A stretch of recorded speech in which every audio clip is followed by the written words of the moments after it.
రాష్ట్ర విద్యుత్ రంగంపై ఇవాళ అసెంబ్లీలో చర్చ జరగనుంది. తెలంగాణ రాష్ట్రం ఏర్పాటైనప్పటి నుంచి కరెంటు నిరంతర సరఫరాకు ఎలాంటి చర్యలు తీసుకున్నారనే వివరాలతో శ్వేతపత్రాన్ని సభలో ప్రభుత్వం ప్రవేశపెట్టనుంది.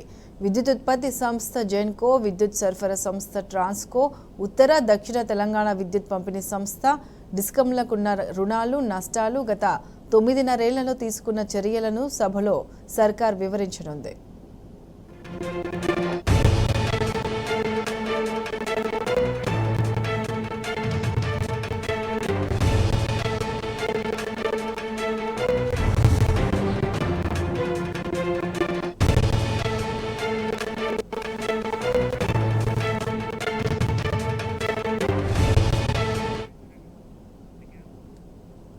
ఇదే అంశానికి సంబంధించి పూర్తి అప్డేట్స్ మా ప్రతినిధి గణేష్ లైవ్ లో అందిస్తారు.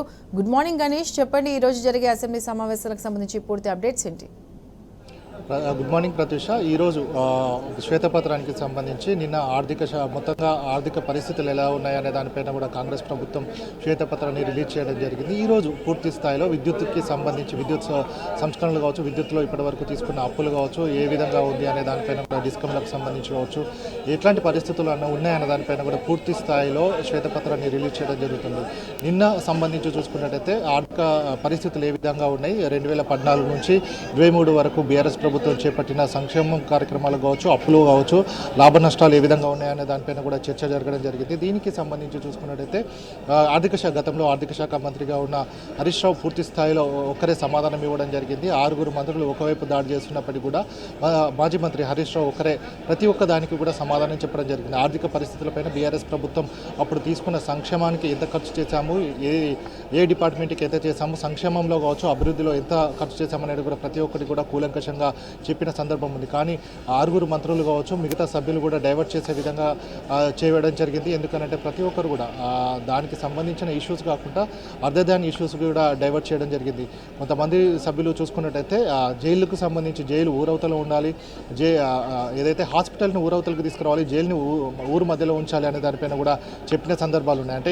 అంటే పొంతన లేని క్వశ్చన్స్ కూడా మాట్లాడడం జరిగింది. కాబట్టి మొత్తంగా ఆర్థిక పరిస్థితులకు సంబంధించి చూసుకున్నట్టయితే ఆర్ఎన్బికి సంబంధించి కావచ్చు, కాళేశ్వరం లాంటి ప్రాజెక్టులు కావచ్చు, అలాగే గతంలో ఉన్న ప్రభుత్వాలు మధ్యలోనే వదిలిపెట్టిన ప్రాజెక్టులు ఏదైతే కల్వకుర్తి, భీమా, నెట్టెంపల్లి లాంటి ప్రాజెక్టులు ఏవైతే ఉండడం జరిగిందో, మిడ్ మారేన్ లాంటి ప్రాజెక్టులు ఉండడం జరిగింది, వాటన్నిటిని కూడా పూర్తి స్థాయిలో కంప్లీట్ చేయడం జరిగింది. వాటి కూడా ప్రతి ఆయకట్టకు నీళ్ళు ఇవ్వడం జరిగింది. వాళ్ళంతా కూడా అప్పుల కిందకి ఏ విధంగా చూస్తారు, వాటన్నిటి కూడా పెట్టుబడులే కదా అని చెప్పిన నేపథ్యం కనబడుతుంది. అలాగే విద్యుత్కి సంబంధించి చూసుకున్నట్టయితే అటు యాదాద్రి పవర్ ప్లాంట్ కావచ్చు, దామరచర్ల లాంటి పవర్ ప్లాంట్కి సంబంధించి కూడా దానిపైన కూడా పెట్టుబడులు పెట్టడం జరిగింది. వాటన్నిటి కూడా దాన్ని అప్పుల కిందకి చూడదు కదా, దానికి సంబంధించిన అసెట్ క్రియేషన్ కావడం జరుగుతుంది.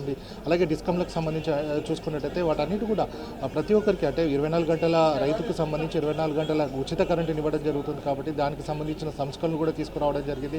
ప్రజా సంక్షేమానికి సంబంధించిన విషయాలు కాబట్టి వాటిని కూడా అంటే అప్పుల విధంగా చూడొద్దు అని చెప్పిన నేపథ్యం కనబడుతుంది. అంటే రాష్ట్రం ఏర్పడినప్పుడు కూడా కరెంటుకు సంబంధించి తీవ్ర ఇబ్బందులు ఉంటే అటు గ్రిడ్ లేకపోవడం వల్ల ఛత్తీస్గఢ్ నుంచి ఇక్కడి వరకు కూడా గ్రిడ్ని తీసుకురావడం జరిగింది. అంటే ఇప్పుడు ఉన్న ప్రభుత్వానికి కరెంటుకు సంబంధించి ఎట్లాంటి ఇబ్బందులు లేకుండా తీసుకొచ్చిన ఘనత అప్పుడున్న బీఆర్ఎస్ ప్రభుత్వం కాబట్టి ప్రతి ఒక్క స్థాయిలో కూడా తాము ఏ విధంగా చేయడం జరిగింది అని పూర్తి స్థాయిలో చెప్పడం జరిగింది. అలాగే బీఆర్ఎస్ ప్రభుత్వం 2014 నుంచి 2023 వరకు కూడా ప్రతి సంవత్సరం కూడా ఆ శాఖకు సంబంధించి ఎట్లాంటి అభివృద్ధి చేశాము, ఎంత అప్పులు ఉన్నాయనేది కూడా ప్రతి సంవత్సరం కూడా ఒక రిపోర్ట్ని ఇవ్వడం జరిగింది.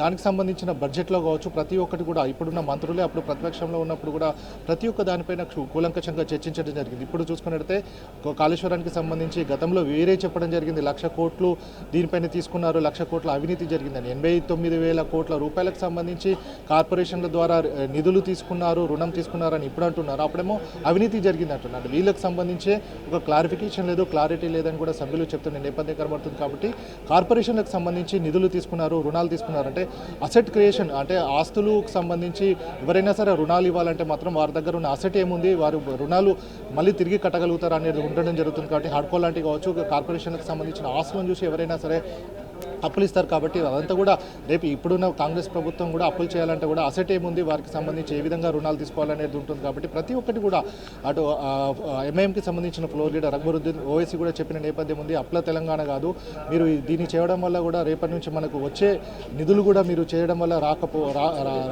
రావు, కానీ ఇట్లాంటివి మాట్లాడవద్దు. ఇప్పటి వరకు కూడా అభివృద్ధిలో అగ్రస్థానంలో తెలంగాణలో ఉండడం జరిగింది కాబట్టి ప్రతి విషయంలో కూడా దిక్సూచిగా దేశానికి దిక్సూచిగా రాష్ట్రం ఉండడం జరిగింది. కానీ మీరు తప్పుల తడకగా ఉండడం జరిగింది. కాంగ్రెస్ పోటీకి సంబంధించి నిధుల ఖర్చు అని అంటున్నారు.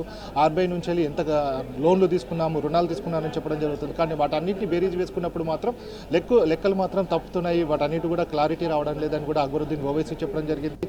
మనం ఇప్పుడు ఏ విధంగా ఉంది, మీరు 6 గ్యారెంటీలకు సంబంధించి ఏ విధంగా ముందుకు తీసుకెళ్తారు, మరి వాటికి సంబంధించి వాటిని క్లియర్ చేయడానికి మరి అప్పులు తీసుకోరా అనేది కూడా సభ్యులు కూడా అడగడం జరిగింది. కాబట్టి ప్రతి ఒక్కటి కూడా అప్పుల కిందనే చూడడం జరిగింది. కాబట్టి అసెట్ క్రియేషన్ చేసింది మాత్రం ఎక్కడ చూడలేదు. హైదరాబాద్ నగరానికి సంబంధించి చూసుకున్నట్టయితే ఎస్ఆర్డీపీలో దాదాపుగా 22,000 కోట్ల రూపాయలతో ఎస్ఆర్డీపీ లాంటి కార్యక్రమాలు చేపట్టడం జరిగింది. అలాగే ఎస్ఎన్డీపీ లాంటి వాటి కార్యక్రమాలు చేపట్టడం జరిగింది. వీటన్నిటికి సంబంధించి కూడా ప్రతి ఒక్కదాన్ని అప్పులో చూడొద్దని కూడా ప్రతి ఒక్కటి కూడా కూలంకషంగా చర్చించారు. కాబట్టి ఈ రోజు పూర్తి స్థాయిలో విద్యుత్కు సంబంధించిన దానిపైన కూడా గతంలో మంత్రిగా పనిచేసిన జగదీశ్వర్ రెడ్డి పూర్తి స్థాయిలో సమాధానం ఇస్తారని కూడా ఈరోజు శ్వేతపత్రానికి సంబంధించి ఆయన సమాధానం చెప్పడం జరుగుతుంది. ప్రత్యూష్.